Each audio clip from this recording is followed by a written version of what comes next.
Good evening. Thank you for joining us. I'm Faye D'Souza. It's time for Live with Faye. Mr. Kailash Vasdev stepped away for a bit, but he'll come back. But in the meantime, let me just introduce you to what we're talking about this evening. Before we get started, I must warn our viewers who are watching that the conversation today is going to be about sexual assault. It's going to be about sexual harassment. It's going to be about the crime of a sexual nature against children. So those who might find this conversation triggering, if you choose to not watch, that might be advisable. But this is a very important thing that we have to discuss right now because it is about the safety of our children.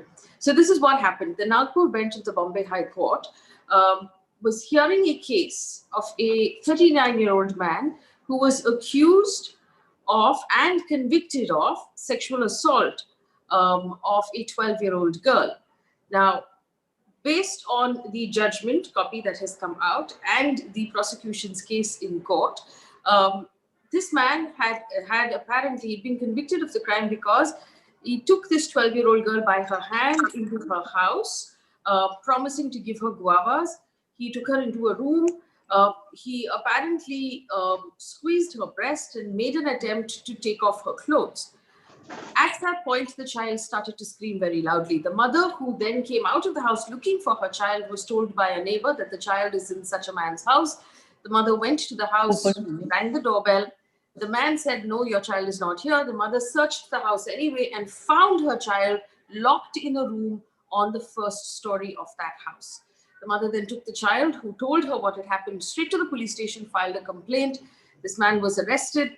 There was a trial in the Sessions Court. He was convicted of sexual assault under POCSO, which is the Prevention of Crime of a Sexual Nature against Children, or Protection of Children from Crime of a Sexual Nature. The man has now appealed to the High Court against that ruling. And in the appeal, the verdict delivered by Justice Pushpa V. Kaneriwala had set aside the ruling of the lower court of sexual assault on the argument that because there was no skin-to-skin contact, that the groping happened over the clothes of the girl, that it doesn't come under, cannot be interpreted as sexual assault, because under the specific law that we're talking about, the physical contact needs to be made with the intention, with a sexual intent. And that is really in that areas where this entire conversation is happening. Now, this is what the judge said, and I quote, "In the absence of any specific detail as to whether the top was removed or whether he inserted his hand inside the top and pressed her breast, the act would not fall in the definition of sexual assault." And therefore, he was acquitted of sexual assault under POCSO Section 7, and instead he was given a minimum punishment for outraging the modesty of a woman, which is 1 year. Now, here are the things, right? When a judgment like this comes from a high court, it can be referred to as precedent by other arguments made in other courts for similar cases. Also, what does this mean really in our understanding of crime against children? How do we now understand groping? How do we understand the intent of the man? How do we understand all of the arguments that have been made in the court? That's what we're trying to figure out. And also, if finally the law that was applied to this individual was outraging the modesty of a woman, are we now in this case talking about a 12-year-old girl as a woman? And what would have happened if it happened to be a 12-year-old boy? Which law would that come under? Because POCSO, which is the law that applies for children to protect children, is a gender-neutral law. The victim in this case could be either a boy or a girl, but outraging the modesty of a woman is specific to women. To help us answer these questions, it's quite a stellar list of guests, I must point out. Ms. Brinda Grover is an advocate with the Supreme Court. Mr. Kailash Vasdev, senior advocate with the Supreme Court. Ms. Geeta Luthra, senior advocate with the Supreme Court, will join us as well.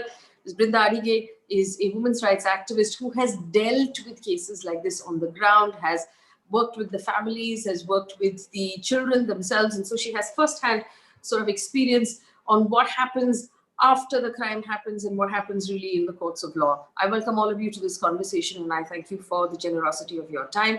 Ms. Grover, if I may please start with you, would you help us understand what this judgment means Does it mean now if there is a 10-year-old child who is groped with her clothes on, that it's not sexual assault?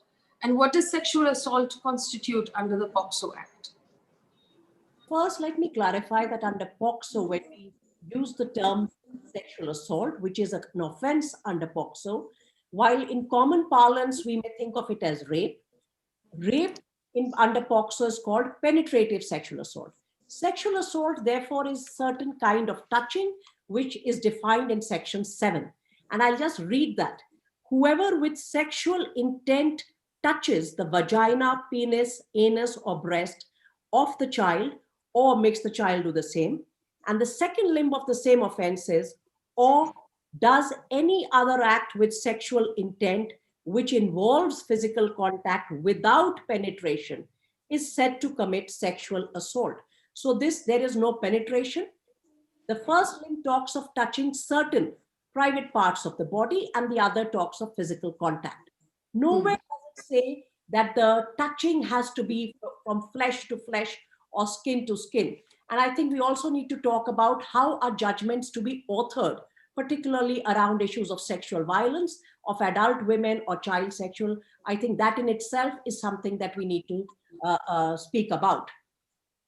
Here we see that there is, and I have just seen two judgments of 2019 of the Bombay High Court, in which there is touching of breasts, one in a school situation, one when the young woman, again a minor, is in the bathroom not disrobed.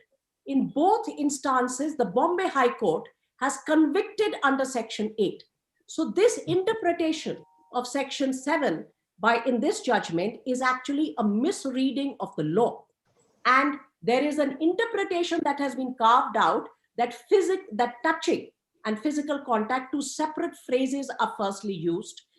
And then the court says it therefore means touching from skin to skin. Nowhere does the law say that. The precedents of Sikkim High Court, Delhi High Court, Bombay High Court, none of them say that. Kerala High Court. So I think it's going totally against the jurisprudence that has evolved. This judgment, if I may just add one more thing, does not seem to take into cognizance, because from the facts, the context of this case can be clearly understood. The child was, the young girl of 12 years was lured. Clearly, we are talking about a lower socioeconomic strata. And it appears from the facts, which the court has believed. The court believes the victim. The court believes the mother. Yes. Yes. And therefore, there is a conviction here. And you can see that there was an attempt to go further. And maybe the entry of the parent and the neighbor is what actually halts what could have been. So the sexual intent is clear from the facts. And the hesitation of the court seems to be coming from the mandatory minimum sentence. But we see that this judgment is tone deaf on child sexual abuse and understanding the trauma. Is the trauma going to change if I'm wearing a t-shirt and I'm touched to a t-shirt? I think those kind of things we find that while reading this law, the intent of the law seems to have been lost altogether. Oh, very well put, Ms. Grover. I also want to bring in Ms. Luthra here. Ms. Luthra, here, the thing that we have to understand as lay people who are not lawyers like yourselves is that when the High Court makes an interpretation like this, it sets a precedent, doesn't this? How will this affect future arguments made in other courts about similar crimes? So the first thing is that I know the judge is being blamed a lot. And I know that a lot, I haven't come across anyone who's defending her. But the fact is that there are very few judgments in India interpreting touching. So I'm just looking at what sexual assault under POCSO Act is. And that sexual assault, because it goes on to say whoever with sexual intent touches the vagina, penis, anus, or breast of a child, etc., and then with involves physical contact without is said to. So perhaps the judge made this, I would say, misinterpretation from my viewpoint, but I don't want to arrogate to myself the interpretation or misinterpretation. Perhaps that's what happened. And perhaps precedents of English courts weren't cited to her, which actually have looked at this about touching from outside or touching from uh, uh, Under the garment. from under the garment. And there are two English judgments that I came across which said touching from outside the garment and inside the garment would make no difference and it would still be an offense. But perhaps those precedents were not brought to the notice of the court. So it's not as if the judge has let off the person. The judge has perhaps had an interpretation and maybe not had the wise counsel that she may have needed to guide her or to give precedence to her. It could possibly be, and I don't want to be the devil's advocate, I'm just giving a viewpoint in defense where a person interpreted touching and physical contact, which I would not, because it's too, I think it's a definition which perhaps maybe. Ms. Luthra, if the Yes. judgment itself notes, examines, and then confirms that there was an intent to disrobe the child, there was an But the attempt very- to disrobe the child. No, So are but we the- then saying that just because he didn't get the time or the opportunity? No, I'm not saying that. I'm not saying that. I am saying that English courts have looked at this with lot of detail and come to the conclusion that it would still be sexual assault. But the fact is that this court was treading virgin territory that's in the sense. No. One minute, please. Can I? High Court. You may not agree, but you can at least let me finish. Virgin I may be wrong. But it doesn't matter. I've heard you, Brinda. And I know that you said there was a Delhi and a Maharashtra and a Sikkim precedent. I heard you. I'm just saying that the court may not have had these precedents. It is an area which is a slightly nascent area, which English courts have dilated and held it as sexual assault. Okay. So I'm saying this is what the courts have held. Now the question here is, would it be stretching or being over narrow a definition? I think it would be too narrow and it would be stretching the definition the way the court has interpreted it. And to that extent, we have the advantage of going to the Supreme Court and getting it set aside, because there will be wrong judgments. There will be wrong judgments by the courts. And that is why we have a principle of going in appeal. All right. So I just want to, with Mr. Vasdev and Brinda Adige's permission, just give Ms. Grover an opportunity to respond before we bring you both in. Ms. Grover, go ahead. I just want to point out that this is not virgin territory. Just English judgment. 2019, Bombay High Court. In this case, it's a school setting. I'll just read the relevant part. This is a teacher who's committing sexual assault. Thereafter, he got hold of her hand and pulled the adolescent prosecutrix towards him. It has been brought on record in the evidence that the appellant accused ventured to press her breast and also pulled her cheeks. Conviction under Section 8. Next, Mahadev Gurling versus State of Maharashtra, 2019. Marvelous Carl Anthony. Appellant accused as deposed by the victim male child came inside the bathroom and started pressing her breast. She threatened him by saying that she would tell her brother, and therefore the appellant ran away. These are just the two Bombay High Court ones. There's Kerala, there's Sikkim, there's Delhi. So this is not uncharted territory. Of course, we have an appellate system, but we also expect the high courts to be taking cognizance of precedents just as they are constitutional courts and will be setting precedent. I just want to make one more point here that we, and as was mentioned here, we are also to look at this from, this is an adult system, and what seems to be weighing on the mind of the judge and why she chooses the route of 354 is the mandatory minimum sentence. Is the mandatory minimum of 3 years, is it too high? Is that what is causing this confusion in the mind that the court is desperately searching for another route? Is that where the discussion and conversation needs to go? I just want to park it here, because whenever we raise issues of sexual violence, the almost reflex action of the state has been higher sentences, higher sentences. That's not resolving the issue. And since this is a gender neutral law, this time 354 was available. What will happen if it was a boy child whose private parts had been touched through a pair of an underwear or a shorts? What would the court do in those circumstances? So we must read the section for the purpose that the legislature has made it. And there are precedents of many high courts available for this court. Okay, I just want to bring in Mr. Kailash Vasdev. Mr. Vasdev, do you want to weigh in on this? Good evening. Yes, there is much to be said. Look at the background in which this act came into force.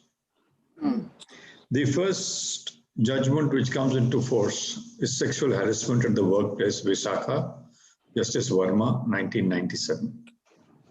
Visakha for the first time says various things which the law does not say. Staring, glaring, intimidating. So the definition of sexual harassment comes in there based on the UN charters. Thereafter, matters start getting aggravated because pornography with the internet becomes another issue which is very intimidatory for a child. Then there is a crime board report of 2007, based on which the government swings into action and says, look, this has to stop someplace. So therefore, you come up with the POSCO Act or POXO Act of 2012, which has compartmentalized various situations. Now, when this act comes into force, the essential purpose is to prevent harassment, sexual difficulties to children, pornography, and everything. So the scheme of the act is very specific, right from the aspect of having physical coitus with a child, traveling down to intimidation, down to harassment, down to assault in one sense. Once you have an act of this kind, where you have various protections offered to children, it becomes obligatory on the court to interpret offenses of this kind in a very strict manner. The principles of criminal law or revenue law says both these acts have to be strictly interpreted. You cannot have any margins of error over here. In this case, the judge has acquitted the person, notwithstanding the available evidence, that the girl was taken into a room, he intimidated her, he threatened her, he had every intention of doing things which are prohibited by law. The child's presence of mind, the arrival of the mother, rescued her from the situation, which would have been a terrible situation for the child at that age. So therefore, the High Court in itself should have looked into these facts before acquitting the man. If it didn't go into the question of the aggravated assault or the aggravated penetration, etc., under Section 11, he had committed an offense. If the offense is there, please accept the 3-year sentence and give it to the man. Because today you are permitting a person to get away with a criminal intent, because the law has got 2 parts to it. One is the intent and one is the act. Mens rea and actus rea. So the intent was there. Otherwise, why should he take a 12-year-old and keep her in a room? Yeah. You may not do anything on the aggravated assault because it didn't take place, but there's enough to say there was an assault, there was harassment, there was intent. So if all this is there, then you have to just see the provisions of the act. Ms. Grover read it out. It's very specific. Section 11 goes very far ahead. So to my mind, the judge has gone by premonitions or systems which are past, which has not been accepted in the changing society. Society changes, ground norms or the basic laws change. We are there to bring about massive changes in society. I mean, look at the last year, 2020. The virus has changed everything. Your thinking, your ways of working, your systems of looking at things. So transformations have been there in the law. And it is a job of us, all of us in the judiciary, to uphold the law as it has been enacted for the purpose for which it has been made. Mr. Vasdev, forgive me, a very quick question. Ms. Luthra argued that there is an appeal system. Aman Peshawari is asking us as well. Where is there a check and balance for judgments like this, where maybe the language may have gone wrong, and that's obviously to appeal again to the Supreme Court. That's right. Appeal is always there. For a mother and her 12-year-old child who've already obviously been through so much because they've been through this entire process twice over now, is it really fair to expect them now to approach the Supreme Court? The answer to that is very simple. Yes. In the appellate procedure, there is no presence of either the child or the accused. Okay. The hearings then go on in a manner in the absence of parties. So therefore, there is no intimidation or threat or worry to anybody. The court will take a decision based on evidence and the records. You don't need the parties before it. Okay. Thank you. Let me also bring in Brinda Adige. Ms. Adige works on the ground with victims of sexual assault against children and their families. Ms. Adige, I know that you were part of the team that worked very hard to bring in this very stringent, very strong POCSO Act. Do you feel that we might be pedaling backwards a little bit? Absolutely, Faye. On a daily basis, we are talking to children about good touch and bad touch. And there's no way I can just now think of how do I tell this child that if you are touched by an adult with your dress and in between your breast and his hand, or he puts it underneath or over it, how do you tell this child? First and foremost, we are explaining to this child an area that the child doesn't even have words to describe when something like this has happened. Now you have a judgment of this nature and everybody is going to ride the bandwagon on this one. Look at what the police are going to do. It is not easy for us to even register the case in the police station. Whether it is rape or it is aggravated sexual assault, abuse, whatever it may be, because the police ask us again and again and again to file their charge sheet. How does somebody go and make this kind of a statement? And then how are we going to explain it? Can you imagine the plight, the trauma of both the mother and the daughter over here? The time wasted, the resources, the social trauma, the physical, mental, psychological trauma that they are going through. And as activists, as citizens who are working with children or working with women themselves, it's so difficult for us to explain all of this and convince them to come to the police station. Now you have a precedent of this nature, and we are going to have a policeman or a policewoman who's going to decide whether a case would be registered or not. Talking about rule of law, where does this fall within that purview? Because we are the ones in this particular judgment, the onus is almost on the victim survivor to prove the so-called intent and motive. You will not accept it as a judge, you will not accept it. And I'm appalled. I'm asking these questions. We've been crying hoarse. We want special courts. We want special judges who are trained, who are sensitive, who show empathy. None of this is there in this particular judge. It's very easy for us to sit here, discuss and say, yes, we must go on an appeal. We must campaign against it. But just imagine this particular case and the many other cases that may not even come to court, because by the time a case gets registered, a lot of debate and discussion happens at the police station level itself. And like I mentioned to you, Karnataka itself has statistics of over 58% of POCSO cases coming to court, which are acquitted on various grounds, from forensic evidence not being available to statements that have not been recorded properly, or the child has not come forward. Even 164 statement, there is a problem. if this is going to be taken into cognizance, I'm afraid I don't even know what will happen to the remaining cases that might actually go through the courts. Well, I want to bring in all the panelists now for more responses to what has been said, since everyone's had a chance to make their opening arguments. I understand that both Ms. Luthra and Ms. Grover have just a few minutes left with us, so I'll come back to you first. Does this mean, Ms. Luthra, that from now on, if a child is groped with his or her clothes on, that it no longer qualifies under POCSO? Is that an interpretation that can be made? So I won't agree with that. No, it's not. Particularly as Ms. Grover pointed out, that there are some precedents to the contrary. So this judgment would be per incurium because it hasn't taken precedents into account. So this judgment wouldn't be good. Second, there are English judgments exactly on this point. I think something R versus Anthony or something, where this entire issue came up for a lot of discussion. It's a very detailed judgment that if with clothes on, because they have a Sexual Offences Act, where punishments are graded depending on what kind of assault or sexual assault there is. And there the punishment is, if I'm not mistaken, again, 3 to 5 years. And if you refer to precedents, they will, for example, in Delhi, a precedent of Bombay would only have persuasive effect.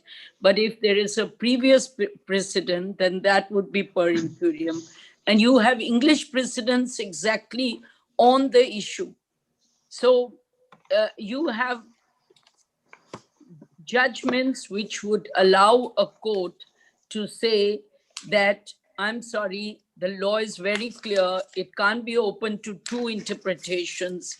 So the only interpretation that would be available is if there is groping, whether on the clothes or under the clothes, it would be the same thing, it would be the same offense. According to me, this judgment would not affect the decision, particularly in all other states. And since Bombay already has, Maharashtra already has previous precedents, in any case, this judgment won't be good law.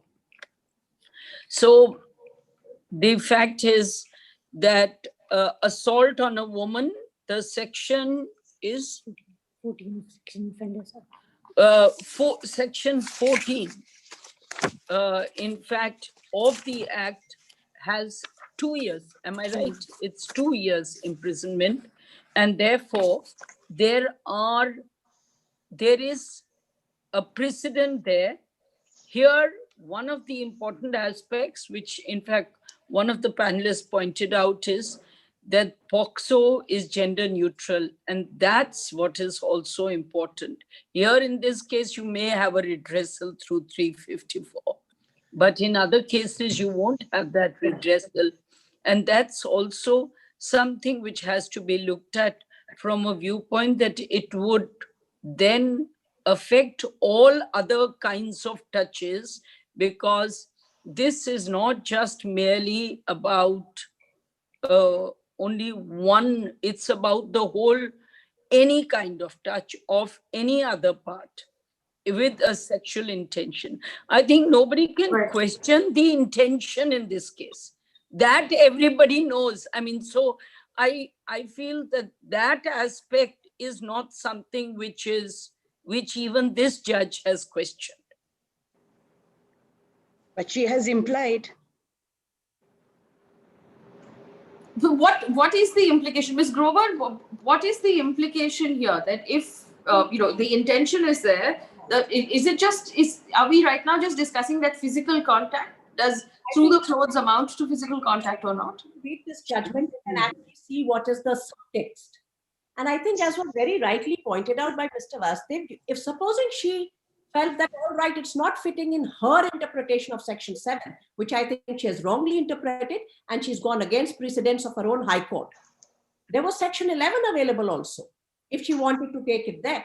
Now, she took it rather than take it under Section 11. which was still available to her, to take it completely out of the purview of POCSO is actually a very odd construction of POCSO. POCSO puts graded offenses, starting from aggravated sexual assault to sexual assault to sexual harassment. So there is a rationale underlying in the gradation of these offenses, which the court does not seem to have taken into account at all. I think what is the subtext here is twofold. One, there seems to be a complete lack of comprehension of child sexual abuse, because we don't see in the language of the judgment an understanding of what is it that POCSO is trying to do, which perhaps is different from what Indian Penal Code is doing. And of course, the archaic provision and language of outraging the modesty, I don't know in which era this country will go out of that and start talking of dignity of women. But that's a fight for another day. Here, what we are seeing is partly a complete lack of understanding of child sexual abuse. And Ms. Adige will bear me out. A lot of child sexual abuse and molestation actually happens with clothes on. We need our judiciary to understand the nature of these violations, without which the law will be misinterpreted and distorted. The other aspect... Ms. Grover, just for a moment. You see, the judiciary by itself has taken very strong steps in this regard. You're aware of it. Whether the amendments to the IPC, whether the domestic violence against women, whether the POCSO Act, we have had very strong judgments which have come. And it cannot be said that all the judges don't understand. Yes, there will be aberrations in the system. I'm only saying there is a constant process of... No. It's like this. We have had excellent judgments on this. The Delhi High Court has really widened the scope. The expanse of the Delhi High Court judgment is a very remarkable judgment because it considers aspects which are not there in the Act. If you read the central parts of the judgment, you will realize what I'm saying. It's a very open judge. But in our system, we also have judges who are not open. And it is here that the wider question comes in. How can we remedy the judicial system by laying down a system of appointment? In the trial courts, you have judges who are appointed specially for the child court or for the juvenile courts. They are trained, they are taught how to handle this situation. In the high courts and the superior courts, we don't have any system of training. So we have got to go strictly by the kind of judge available on the bench. And here is where the aberrations come. So to paint the system that no, the judiciary is not working and the like, I would have my reservations about it. We have aberrations and therefore the appellate procedure. I don't think that's what I'm saying before, but I do think there is a case to be made out for continuation of the judiciary. That is all I'm saying. No, you may be right that there is an occasion to say things, but as I said, and I have always maintained, being in the system, our judiciary is also discharging excellently well. There are errors. Just one second. There are errors. There are judges who make big mistakes. That is rectified in appeal. There's an old story, you see. The advocate, like you, is arguing in the appellate court and repeating the arguments. So the division bench asks Ms. Grover, look, why are you repeating yourself? He says, sir, if the judge had heard me on the first occasion, I wouldn't be in appeal. So, see, keep that in mind. No, sir. We can have aberrations. It's not, actually, I don't see these as aberrations. I think this is a continuous process of learning for everyone. So, therefore, a present aberration. Yes. I want to point out one last thing, Faye, if I may, which is to say that we need to look at how we deal with mandatory minimum sentencing. Would any discretion be provided or not provided? There's no provision. Just a minute. What is the mandatory minimum of 3 years? These are topics on which perhaps as people who are engaged, we need to have conversation. We may agree or disagree, but I feel that otherwise these lurk under the judgment. Forgive me. So just to explain, Ms. Grover, just to explain to our audience what this means, you're saying under this, the law, which is a very strict law, there is a minimum sentencing of 3 years. Now, it may be the case you're saying the judge agreed the crime had been committed, but she felt this 3 years was too much of a punishment for this crime, and she had no option under that particular law to give a smaller sentence, and she used a different section. Is that what you're arguing? Please read para 18. The judge is actually saying so. And I'm saying, if we don't understand what is lurking underneath, then we will not be able to actually grapple with what is the problem. Whether Okay. please read para 18. Yes. Responses from the other panelists. Yes, Brinda. I also think we must not miss out that patriarchy and sexism is galore. And like Mr. Vasudev pointed out, that the High Court judges do not go through these training programs when they come to look at these special cases, special courts. Why should they not go through training? Why should they not go through any kind of a mandatory training and education? Why is it an assumption that they know everything? Why would we literally treat them like God? Because we are doing that. Mr. Adige, please don't take it in that light. Mr.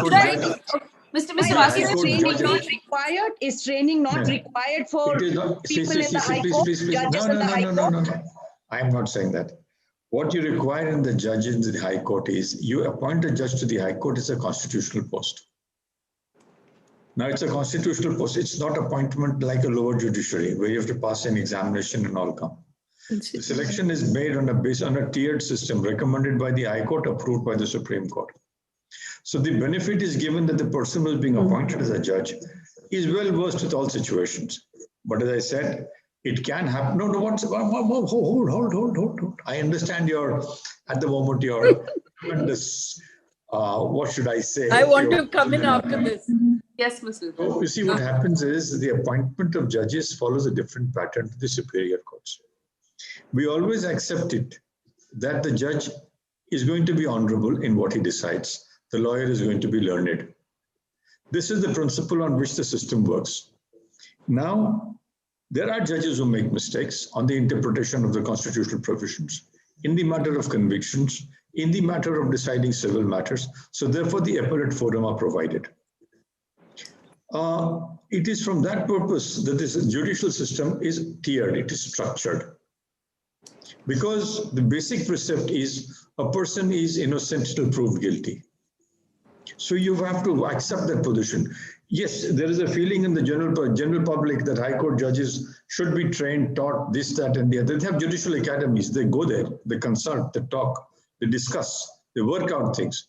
Yet there can be an aberration. My view would be that the particular house I'm staying on is not very good.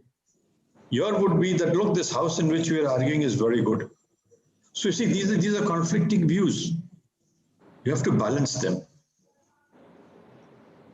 Right. Ms. Luthra? One last point. So there were 2 points that I wanted to say. One, the interpretation of para 18. So I just want to read the line which perhaps Brinda was looking at.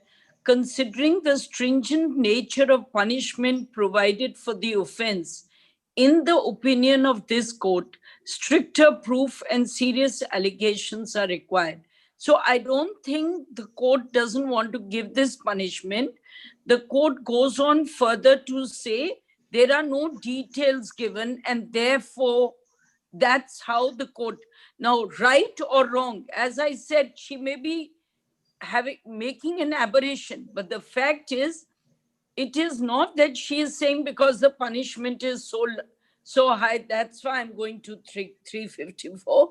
What she's saying is that there are no specific details. Now, to me, the details may be specific enough, but the fact is that's where the court could have possibly erred, and not because they felt that 3 years is too little or is too much, and the 1 year which she can Lack give of evidence. 354. So this is one aspect, because the more serious the punishment, the more strict the judge has to look at punishing a person, and that seems to be the language the court is using. This is one aspect. The other, I again agree with Mr. Vasudev on this, that there are judicial academies. There is training going on all the time. We are going as volunteers and as people to train people, whether it's POXO or rape or anything. And there are judges coming, there are academicians coming, there are social activists coming. So there is a continuing process of trying to sensitize and trying to keep having continuing education. So both points, that's what I wanted to say. Faye, please, Right. may I come in? Yes, There are Brinda, 2 points Brinda. I want to raise. One is what Madam Geeta pointed out, talking about the allegations were not serious enough. And that is very difficult for me to accept, because now you are telling this child, tell me again and again, what was the seriousness of that allegation? How am I going to gauge the trauma that the child went through mentally and psychologically? Is that's not serious enough? A. B, somewhere along the line, I also feel that we are splitting hair in that particular statement that you read out, saying that the allegations were not serious, and that is why the severity of the punishment must be toned down. One moment, madam, one moment. And Mr. Vasudeva, you are saying that it is a presumption that they are learned and they are educated. Yes. But we are human beings, sir. And I agree with keep you. changing my attitudes and my mindset time and again, depending on Accept it. A, B, C, D. So even these principles, we cannot sit on it and say that it's in stone and it cannot be opposed, challenged, No. or changed. So training in that manner, probably somewhere along the line, must and should include psychological assessment also. Why not? Let me give you an example, ma'am. I give you some examples from my own professional career. We've had we've had cases where children are brought to court. Child custody, dropping out of school, having problems. I forget the name of that problem which children have, which dyslexia. Dyslexia. Now we have those problems which we have dealt with in court. And in the many cases which I have done, including for orphanages, the judges have been very, very sensitive to it. The way they have examined the child, the way they have spent time with the child to work out a solution. So I'm not going to accept the fact that our judges are not sensitive to this. They are sensitive. There are times when there are errors. This may be an erroneous judgment. In the absence of complete evidence, I have not read the judgment in detail. I've only heard what you all have been saying. So therefore, let's look at the judiciary, which in other cases has taken very stringent positions. You refer to judgment, see the Sikkim High Court judgment. My God, it deals with the tribal state, where this kind of a thing is normal. But because of the POXO, it has taken a very strict turn. In tribal areas, it's a very different way of life. Please remember that. So therefore, to bring it within the purview of a statute, which is totally different, is a very remarkable job that the judiciary does. And I respect our judges because in many cases, they're able to do more justice than we can think. There are sometimes they go wrong. Yes, I say so. We all go wrong. So therefore, the appellate forum. And it is in the appellate forum that wider things happen. I mean, let's not give up hope. We have much to look forward to. It's a new act. It's peculiar situations. It's ill times. But we need reforms. And we need reforms. I don't dispute that. We need reforms. For everything new, we need a reform. For everything new, we need a change. Mr. Vasdev, are you also of the opinion right now that there needs to be an urgent appeal in this particular case? There should be an appeal, but the state will go up in appeal, isn't it? It's a state offense. The complainant has got no business in going up to appeal. It's for the police to go up and appeal. The state has to. So the National Commission for Protection of Child Rights has asked the government of Maharashtra to file an urgent appeal against this particular judgment. Correct, and rightly so. That's the right course of action. That's absolutely right course of action. Right. And until then, we're just going to have to wait and see what happens. But I think that what we can gather from this entire panel is that this is not the norm. This is not good law, and an appeal would be the right way to go, in the sense that I know that there are women across the country who are very extremely disheartened by what we read. It was almost as if we were told that, listen, all of those times that someone groped you on the street and you thought that a terrible thing had happened, perhaps it was not so bad. At least that's what it felt like to me until I, spent more time reading it. Mr. Vasdev, uncomfortable position I'm going to put you in right now. How should we, as ordinary citizens, women reading this judgment, interpret it right now? Interpret it as wrong, forget it, get along. This judgment won't stand very long. This particular child, it's a long battle again. Ms. Adige, I am not in dispute with you. Now, as I said, the child is now no longer a person in the court. It's now between the court and the law. And eventually, if the person is held to be convicted, it is a person who will be convicted. But now look at the flip side. You're raising a human issue because you work in this jurisdiction. Imagine a child who's been through this and the matter doesn't come to court. Yep. Do you realize what the child is going to go through? I'm not speaking of the gender of the child. Today, with the LGBT situation coming up in the way it is very difficult to comment what the fallouts will be. Homosexuality, heterosexuality, abuse of children. Do you realize what the children go through? Absolutely. Then there is no remedy for them because those matters don't come to court. Here something has come to court. Here will be this, some rectification will take place. When the child grows up, she will realize that, look, he did this wrong to me. I will remember this for the rest of my life. The court punished him. What about those many where nothing comes to court? It is here that you need to think. It So, is here just so, and I know we're digressing a little bit, but there's no scientific study that confirms that the result of child abuse is homosexuality in adulthood. Is that what you were suggesting? No, I'm not suggesting that. I'm saying that even in those cases where it takes place, see, in adulthood is a totally different position. Those are judgments now which have taken care of the situation. The 2010 judgment of the High Court leading to the Supreme Court judgment, that has clarified the position.